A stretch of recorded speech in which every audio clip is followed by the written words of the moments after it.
Nursery LKG UKG కూడా మనం తీసుకొని పేదలకు చదువు చెప్పాలి అన్న ఆలోచన ఈరోజు చేస్తున్నాం. ఎందుకంటే ఈ 3 సంవత్సరాలు ప్రైవేట్ స్కూల్కి వెళ్ళిన పిల్లలు మళ్ళీ గవర్నమెంట్ స్కూల్కి రావాలి అని అంటే రాలేరు. పేదోళ్ళు కూలి పని చేయడానికి ఉపాధి హామీ పనులు చేయడానికి సిద్ధపడి సంపాదించింది పిల్లల చదువుల కోసం ఖర్చు పెడుతున్నారు. పిల్లల చదువు పట్ల తల్లిదండ్రులకు శ్రద్ధ పెరిగింది. అవసరమైతే 10 రూపాయలు ఖర్చు పెట్టుకుంటాం, ఓ పూట తినకపోయినా సరే మా పిల్లలకు మంచి చదువు చెప్పించాలని ఈరోజు తల్లిదండ్రులలో ఒక చైతన్యం వచ్చింది. నేను అడుగుతున్నా ఈరోజు మా ఉపాధ్యాయులను, ఆ చదువు మనం చెప్పలేమా? ప్రైవేట్ స్కూళ్ళకి ఎందుకు పోవాలి వాళ్ళు పేదవాళ్ళని నేను అడుగుతున్నా. మన దగ్గర శక్తి లేదా? మన దగ్గర చిత్తశుద్ధి లేదా? ఈ ప్రభుత్వం మీరు అడిగితే ఇవ్వంది ఏమైనా ఉందా? అందుకే ఈరోజు ఈ వేదిక మీద నుంచి ఉపాధ్యాయులకు అందరికీ నా విజ్ఞప్తి ఒకటే, మనం ప్రతిన బూనుదాం. ప్రైవేట్ స్కూళ్ళ కంటే కార్పొరేట్ కాలేజీల కంటే నాణ్యమైన విద్యను పేదలకు అందిద్దాం. విద్య ఒక్కటే తలరాతను మారుస్తుంది. ఇవాళ పంచడానికి భూములు లేవు.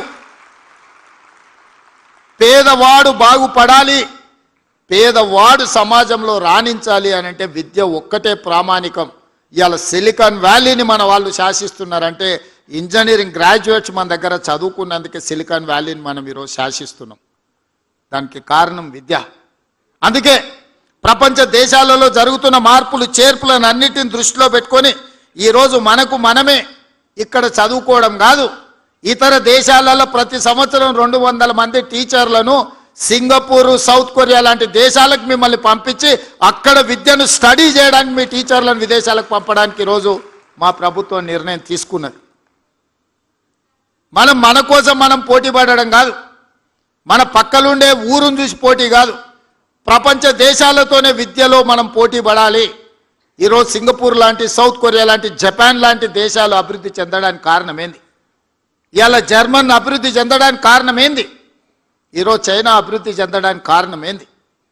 అక్కడున్న విద్యార్థులకు నాణ్యమైన విద్యను అందించడమే కాకుండా ఒక పట్టుదలను నేర్పడం వల్ల ఆయా దేశాలు ప్రపంచంలో వేగంగా అభివృద్ధి పదం వైపు నడుస్తున్నాయి. మరి వాటన్నిటిని కూడా మనం వినడమే కాదు, చూడాల్సిన అవసరం ఉంది. అందుకే 1,20,000 మంది టీచర్లు ఈరోజు తెలంగాణ రాష్ట్రంలో ఉన్నారు. ఇందులోకి వెళ్ళి ప్రతి సంవత్సరం ఒక 200 మంది టీచర్లను ఇనీషియల్గా ఇతర దేశాలకు పంపించి అక్కడున్న పరిస్థితులను మీరు స్టడీ చేసి ఒక అవగాహనతోనే వెనక్కి రావాల్సిన అవసరం ఉంది. టీచర్లు అందరికీ కూడా ఈరోజు మర్రి చెన్నారెడ్డి దీంట్లో మనం ఓరియంటేషన్ క్లాసెస్ తీసుకుంటున్నాం టీచర్స్కి. ఎందుకు అనంటే నైపుణ్యం పెంచుకోవాల్సిన అవసరం ఉంది. మనం ఉద్యోగం వచ్చినప్పుడు ఉన్న పరిస్థితులు, మనం రాసిన పోటీ పరీక్షలు ఒకలాంటివి. ఈరోజు ప్రతి సంవత్సరం విద్య మారుతుంది, విధానం మారుతుంది, ఎడ్యుకేషన్ పాలసీస్ మారుతున్నాయి. నేషనల్ ఎడ్యుకేషన్ పాలసీ ఒకలాగా ఉంటే మనకు తెలంగాణకు అసలు ఏ పాలసీ లేకుండా మనం ఉన్నాం. అందుకే మొన్న నేను ఆర్డర్ ఇచ్చిన తెలంగాణ ఎడ్యుకేషన్ పాలసీని ప్రిపేర్ చేయండి అని పెద్దలు కేశవరావు గారిని చైర్పర్సన్గా పెట్టి కడేం శ్రీహరి గారిని, అక్నూర్ మురళి గారిని, మా ఎడ్యుకేషన్ డిపార్ట్మెంట్లో ఉన్న అధికారులను కలిపి తెలంగాణ ఎడ్యుకేషన్ పాలసీ చేయడానికి ఒక కమిటీని అపాయింట్ చేసినాం. తెలంగాణ కూడా ఒక నూతనమైన ఎడ్యుకేషన్ పాలసీ కావాలి. ఆ ఎడ్యుకేషన్ పాలసీ పేద పిల్లల జీవితాలలో వెలుగులు నింపాలి. అందుకే మిత్రులారా, ఈరోజు ఉత్తమ ఉపాధ్యాయులను అభినందించడమే కాకుండా వాళ్ళందరినీ కలవాలి, వాళ్ళతో మాట్లాడడం ద్వారా మీతో ఆలోచనలు పంచుకోవాలి. ఈ రాష్ట్ర ప్రభుత్వానికి నర్సరీ నుంచి 12th క్లాస్ వరకు, 12th తర్వాత ఆ పిల్లలకు విజ్డమ్ వస్తుంది. వాళ్ళు డాక్టర్ కావాలనుకుంటున్నారా, ఇంజనీర్ కావాలనుకుంటున్నారా, ఐఏఎస్ కావాలనుకుంటున్నారా, ఐపీఎస్ కావాలనుకుంటున్నారా. కానీ ఫౌండేషన్ లేకుండా మీరు అంతస్తులు కడతామంటే అది ఉపయోగం లేదు. Foundation is very important than anything.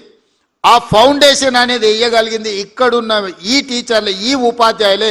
మీరు నేను కలిస్తే ఆ ఫౌండేషన్ ఈ దేశానికి ఆదర్శంగా నిలబెడతాం. చివరిగా ఒక్క మాట చెప్పదలుచుకున్నా. కేజ్రీవాల్ ఢిల్లీలో 2వసారి 3వసారి ఎందుకు ముఖ్యమంత్రి అయ్యాడు?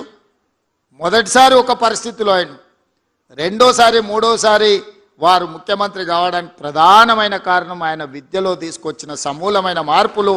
ఆ మార్పుని పేదలకు విద్యను అందించిన టీచర్లు కాబట్టి వారు 2వసారి 3వసారి ముఖ్యమంత్రి అయినారు. నాకు కూడా కొంచెం స్వార్థం ఉంది, మీరు మంచిగా పనిచేస్తే 2వసారో 3వసారో కావడానికి ఉంటుంది. నేనేం దాచిపెట్టదలుచుకోలే, నేను కష్టపడతా. నేను కూడా మీతో పాటు పనిచేస్తా. నేనేం పని చేయను, నేను ఫామ్ హౌస్లో వండుకుంటా మిమ్మల్ని కష్టం చేయమని నేను చెప్తలేను.